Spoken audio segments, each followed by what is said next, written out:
High বন্ধুরা, কেমন আছো তোমরা সবাই? আশা করি ভালো আছো। আমি আজকে একটা নতুন ব্লগ নিয়ে আসতেছি।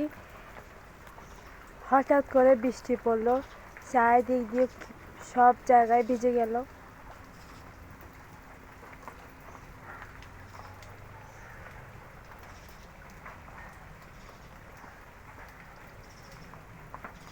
দূরে পাখি বসে তার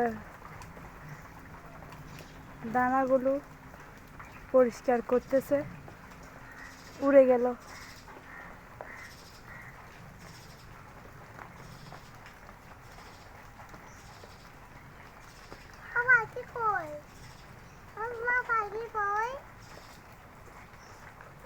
এই বাবু, তুমি কি করো? কোথায়? যদি আমার এই ভিডিওটি ভালো লেগে থাকে তাহলে লাইক, কমেন্ট, শেয়ার দিয়ে আমার পাশে রাখবেন।